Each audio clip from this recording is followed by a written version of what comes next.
앞서 설명드린 대로 뭐 수학적으로 스칼라와 벡터도 다 행렬로 얘기할 수 있고요. 다만 스칼라 같은 경우에는 뭐 의미가 없죠. 일행 일렬이 되는 거니까. 근데 뭐 벡터는 몇 행 일렬이 되는 거죠. 보통 세로로 쓰여져 있으니까 일반적으로 세로로 쓰여야 되는데 사실 이런 표현들이 뒤에 이제 이렇게 일이 나와 있으면은 일단은 행렬이라고 말은 하진 않고요. 벡터라고 얘기를 하고 있고 앞에 것까지 행까지 일로 나와 있는 건 이제 우리가 스칼라라고 이제 둘 다 일인 건 스칼라고 사실 이 두 표현은 여기 밑에 있는 말대로 일반적인 행렬의 표현이라고 할 수 없고 행렬에 포함은 되지만 벡터다 이렇게 알 수 있겠습니다. 텐서는 그런 말씀드린 대로 행렬들이 이렇게 쭉 쌓여가지고 되어 있는 것들이니까 크기가 같아야 돼요. 여기서 이제 전제는 크기가 같은 이게 중요하죠. 크기 같은 행렬이 여러 개로 묶여져 있는 것들이고 수학적으로 말을 하면은 좀 어려운 게 얘기 있어요. 다차원별로 표현되는 사상 뭔가 이렇게 매핑 어디서부터 어디 이렇게 하나씩 대응되는 이제 이런 것들을 얘기하는데 다차원 배열 자체를 의미하지는 사실 또 않거든요. 그래서 일단은 여러분들이 이제 또 나중에 나오겠는데 이제 데이터 과학에서는 이제 다차원 배열까지도 우리가 텐서라고 이렇게 부른다. 뭐 이 정도 이렇게 아시면 되니까 그러니까 일단 다차원 여러 개의 차원으로 되어 있는 배열도 이제 텐서라고 부른다. 이렇게 아시면 되겠습니다. 그러니까 수학적인 의미에서의 이제 그 텐서하고 조금 데이터 과학에 쓰는 게 좀 차이가 있다. 이 정도만 아시면 되겠습니다. 우리 상상을 하는 건데요. 탄서가 어떤 게 있을까라고 이제 생각하면 되게 쉽습니다. 뭐냐면은 여러분들 흑백 이미지 있죠? 이제 흑백 이미지는 흑백으로 되어 있는 게 이제 한 장이 있는 건데 컬러 이미지는 우리가 색깔로 보이는데 사실 그거는 세 장을 겹쳐 놓은 거예요. 세 장을 겹쳐 놨다는 게 R, 그 레드 성분을 가지고 있는 흑백 이미지예요. 그 레드만 성분을 가지면은 그 레드에 대한 크기만 있는 것들이고, 그다음에 G 그린, 그다음에 B 블루 이 세 장에 있는 것들이 뭐 다 이렇게 장수로 가질 수 있잖아요. 예를 들면은 이게 이제 흑백 이미지는 이제 흑백,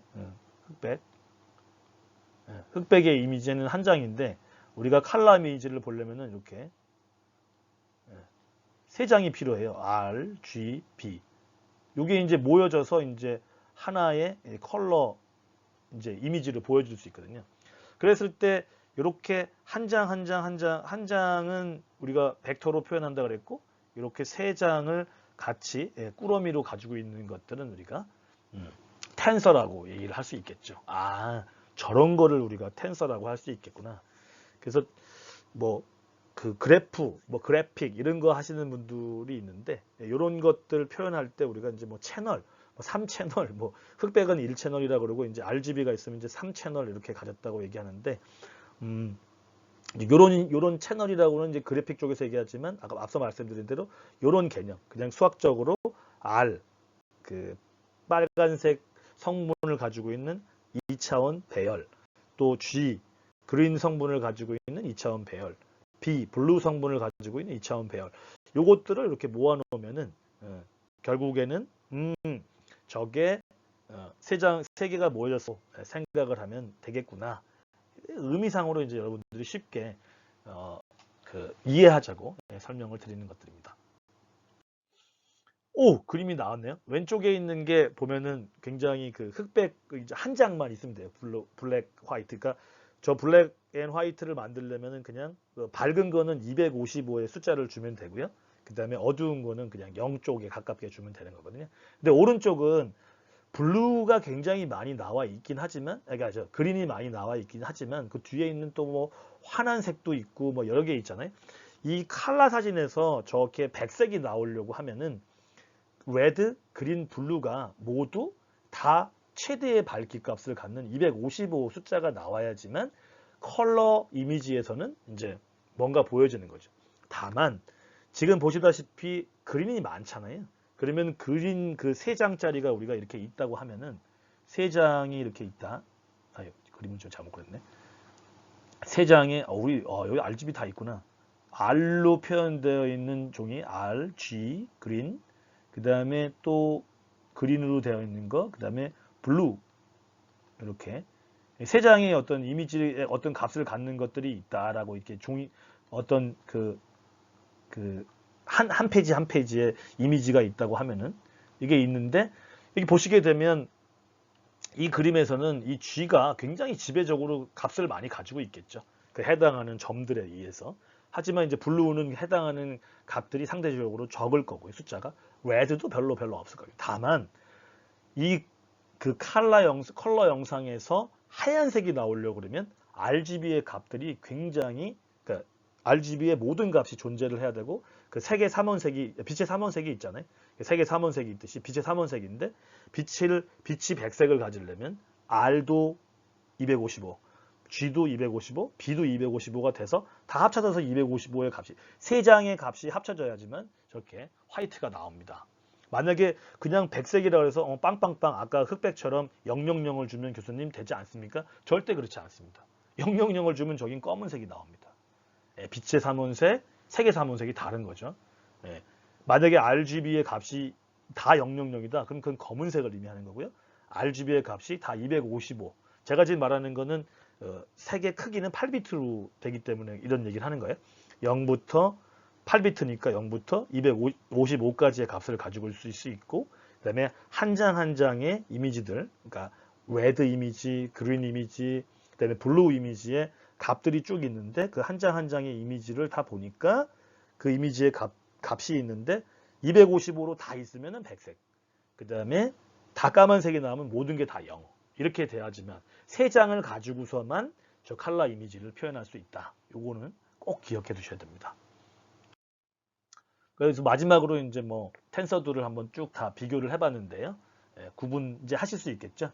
스칼라, 벡터, 행렬, 텐서 이렇게 나와 있죠. 스칼라는 우리가 어떤 특정한 한 개의 값.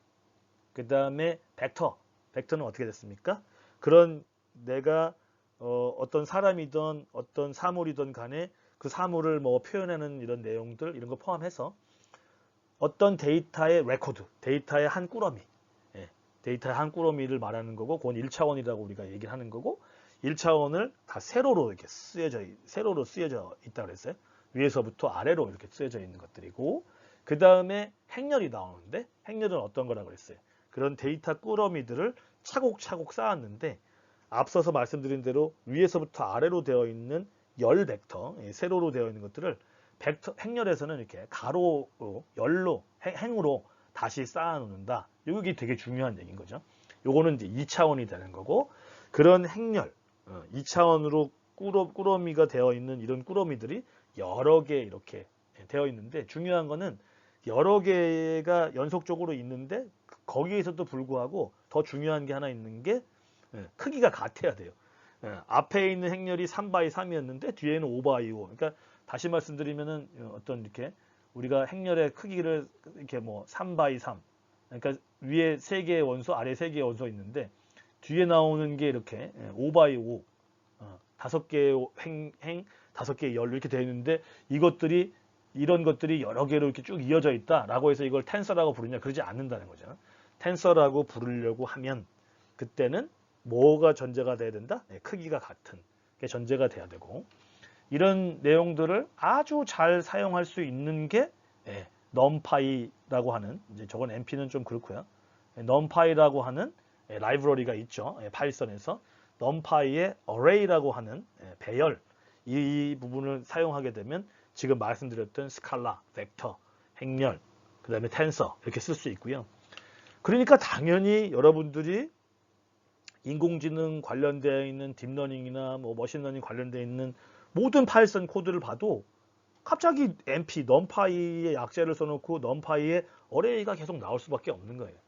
당연할 수밖에 없잖아요. 내가 지금 벡터랑 행렬을 쓰고 텐서플로우 뭐 이런 거 나오는데 텐서를 쓰려고 그랬더니 그거를 제일 잘 표시해 주는 게 뭐였지? 그 numpy의 어레이인 거예요.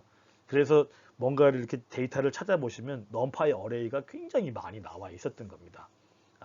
여러분들이 그 부분을 내가 저거였구나 라고 이제 좀 확신을 갖고 이제는 이제 알겠어. 저게 numpy 어레이 나온 거는 벡터, 행렬, 텐서를 쓰려고 그러는구나. 당연히 나왔어야 되네. 이제 이렇게 하시면 아주 수월하게 눈에 익어 들어가실 겁니다. 행렬의 표현에 대해서 잠깐 더 좀 세부적으로 한번 살펴보겠습니다. 앞서서 계속 설명드렸는데 한 번만 더 해보면은 A라고 하는 행렬인데 사실 이게 소문자로 쓰면 안 되고요.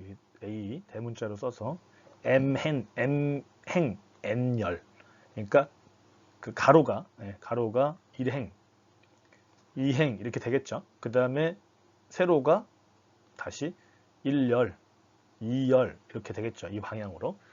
N열 이렇게 되는 것들이고 앞서 설명드린 대로 다 상수 또는 변수들도 쓸 수 있습니다. 이 행렬 안에 있는 내용들을. 그리고 그 하나하나에 있는 그 행하고 열을 지칭하는 그 해당하는 그 값은 우리가 성분 이렇게 얘기할 수 있겠습니다. 앞서 설명드린 대로 행렬을 이루는 각각의 상수나 변수 말씀드렸죠. 성분이라고 얘기한다. 가로에 있는 성분들 전체 다를 행, 세로에 있는 성분 다를 세로의 배열을 우리가 열 이렇게 되어 있고 m 곱하기 n 행렬이다라고 하면은 n 그러니까 가로에 있는 내용들 가로가 몇 줄 있느냐 행이 몇 개 있냐 m 개의 행이 있고 그 다음에 m 개의 행으로도 설명할 수도 있고 또 n 개의 열로도 우리가 설명을 할 수 있다. 이제 그런 개념으로 보시면 되겠습니다. 예를 들어 가지고 우리 이제 A하고 B라고 하는 학생이 있고 이거 보자마자 여러분들 느낌이 빠오죠. 아, A에 있는 학생의 수학, 영어, 국어에 대한 뭐 등급 이렇게 표시를 이렇게 참고서의 수량이네. 등급은 너무 이제 그러니까 참고서가 수학 5건, 영어 2건, 국어 B도 있네. 이거 그러면은 데이터 레코드로 만들면 좋겠다. A에 대한 거, A 학생에 대한 거 522, 그다음에 B에 대해서 173 이렇게 있으면 좋겠다라고 생각하실 수 있겠죠. 근데 아까도 말씀드린 대로 이제 순서는 되게 중요해. 수학, 영어, 국어인데 B에 있는 학생이 수학을 해놓고 만약에 어디 가져갔는데 여기 3, 7 이렇게 해놓으면 그냥 저희가 봤을 때는 처음에 정의를 수학, 영어, 국어로 해서 이 3이라는 숫자가 영어의 참고서의 숫자라고 생각할 수 있는데 그러니까 영어의 숫자인데 실제로는 7이었잖아요. 그래서 이거 순서가 굉장히 중요한 거라서 순서는 굉장히 여러분들이 잘 지켜줘야 되고 그 다음에 그 A 학생에 관련되어 있는 것들을 벡터로 만든다라고 하면 어떻게 쓴다 그랬죠? 학생 A에 있는 벡터 뭐라고 될까요? 벡터 X 벡터 X 이렇게 쓰죠. 학생 A의 벡터 X는 실제로 어디 갔습니까 이게? 실제 우리가 쓰려고 그러면은 어떻게 써야 되냐? 벡터로 쓴다 그러면은 5, 2, 2 이렇게 써야 되는 겁니다. 또 X인데 학생 B 이렇게 라고 하면은 그때는 어떻게 써요? 1, 7, 3 위에서 아래로 벡터는 이렇게 표현한다. 그런데 벡터를 행렬로 지금 표현한 거예요. 조금 전에 했던 것들은 벡터였고 일부러 제가 쓴 겁니다.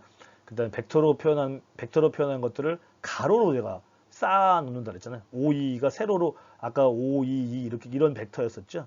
그 다음에 또 하나 다른 벡터는 1, 7, 3이었고 이 벡터는 이렇게 가로로다가 다시 1, 7, 3도 가로로 쓰여졌기 때문에 쓰고 그 다음에 양쪽에 대해서 그 표시를 할 때 이런 괄호, 꺽쇠 있는 괄호를 쓰는 거고요. 여기 동그란 라운드 되어 있는 거는 아닙니다. 꺽쇠 있는 괄호를 써서 우리가 표현하는 것들이고 그 안에 있는 모든 성분들은 다 행렬의 성분이라고 얘기를 하는 겁니다. 가로줄 하나하나를 5, 2가 이제 1행, 1, 7, 3이 2행 이렇게 되는 거고요. 5, 1이 1열, 2, 7이 또 2열, 2, 3이 3열 이렇게 얘기를 하기 때문에 이 지금 행렬은 2행, 두 줄 2행, 그 다음에 세로줄 3열, 그래서 2by 3이라고 우리가 말할 수 있겠습니다. 데이터 이런 텐서플로우에서 이제 많이 얘기를 하는데요. 이제 우리가 이제 왜 우리 이런 텐서플로우라는 말이 나왔는지 좀 보면은 구글에서 그런 용어를 잘 지은 거죠. 뭐 그냥 여러분들이 그냥 생각을 해봐도 2차원 정도. 앞서 말씀드린 대로 스칼라 0차원, 1차원, 2차원, 3차원 모두 다 텐서예요. 텐서라고 할 수 있고요. 그런 텐서들이 있는데 그런 텐서들이 어떤 그 흐름, 그 데이터의 흐름이 있었는데 그 흐름을 따라서 가지 않냐라는 의미로 텐서플로우라는 용어가 나왔다고 합니다. 텐서플로우를 저희가 위쪽에서 굉장히 쉽게 쓸 수 있게 만들어 놨는데요. 예. 뭐 TF, TensorFlow, Layers, 뭐 TensorFlow Lossy, TensorFlow 매트릭스 해가지고 우리가 불러다가 쓸 수 있는 라이브러리들이 굉장히 많이 있고요. 그 라이브러리들은 어떻게 되어 있냐면 이제 TensorFlow, Python, 그다음에 C++ 해서 이제 요 C++로 만들어져 왜냐면 속도가 있기 때문에 이제 C++로 만들어진 것들을 우리가 파이썬 언어로 랩핑이라고 하는 건데 이렇게 C++이나 C++ DLL로 그러니까 실행 파일처럼 써져 있는 것들을 파이썬에서 불러서 쓸 수 있게 살짝 바꿔준 거죠. 이렇게 랩핑이라고 저희가 뒤집어 쌓은 겁니다. 쌓아서 이쪽 위에서부터 이 위에서 제가 줄친 빨간색 위에서부터는 다 파이썬이라고 하는 스크립트 랭귀지를 써서 할 수 있고요. 이 텐서플로우가 잘 돌아가기 위해서 이제 인공지능을 쓰게 되면 CPU만 가지고 돼 있지 않기 때문에 GPU, TPU도 다 쓴다. 이렇게 아시면 되겠습니다. 텐서플로우는 데이터의 흐름 그래프로 계산을 하는데 저희 데이터 플로우 그래프 한번 본 적이 있잖아요. 그래프, 데이터 그래프 노드 이런 것들을 배우고 그런 것들이 일어나기 때문에 말을 우리가 쓸 때 텐서 형태의 0차원 스칼라, 1차원 벡터, 2차원 행렬, 매트릭스, 그 다음에 3차원 그 어떤 뭐 다차원 배열 이렇게 얘기했잖아요. 그런 것들이 딥러닝이라고 하는 모델에서 그 데이터 흐름 그래프가 있는데 거기를 쫙 다 막 왔다리 갔다리 이렇게 흘러 다니는 거예요. 그러다 보니까 딥러닝에서 데이터를 의미하는 게 텐서였고 그 데이터 흐름 그래프를 따라서 연산이 수행되는 그런 걸 우리가 플로우라고 하니까 결국에는 이름을 붙여가지고 합성어로 텐서플로우라고 이렇게 짓습니다. 뭐 이름 아주 너무너무 잘 졌죠. 텐서플로우의 연산 처리를 보면 이제 이게 렐루라고 하는 이제 있어요. 이 텐서라는 거죠. 이 텐서라고 하는 2차원 데이터들이 이렇게 렐루 더하기 뭐가 b가 더해지고 했는데 x에다가 y를 이건 이제 사실은 곱하기인데 여기 있네. 이게 멀티플렉스가 곱하기죠. x에다 y 곱했으니까 여기 add까지 하면은 여기는 y는 어떻게 되냐면은 wx 플러스 b 이렇게 되겠네요. x라고 하는 벡터, w라고 하는 스칼라, 바이어스 그 값들이 뭉쳐져 있는 벡터겠죠. 그것들이 어떤 그 렐루라고 하는 또 결정 함수 0 아니면 1을 정해줄 수 있는 그 함수를 거쳐간다. 이게 이런 플로우들이 생기잖아요. 이렇게 이런 플로우들 쭉 이렇게 올라가는. 그래서 이 각각에 있는 텐서들이 저 플로우를 따라간다 해서 텐서 플로우라고 우리가 말을 합니다. 텐서 플로우는 현재 가장 인기 있는 딥러닝 라이브러리고요. 또 용어 하나 알아두시죠. 텐서 보드, 그 다음에 케라스 엄청 중요한 겁니다. 케라스라고 하는 추상화 라이브러리를 제공하기 때문에 여러분들이 그냥 이게 이런 식으로 동작을 했구나. 그 다음에는 그냥 케라스에 있는 라이브러리 불러다가 그 라이브러리 쓰는 방법만 알아서 그 각각의 매개 변수에 매핑만 해주게 된다고 하면 그냥 아주 쉽게 여러분들이 간단한 인공지능 그런 모델들은 쉽게 만들어낼 수 있습니다.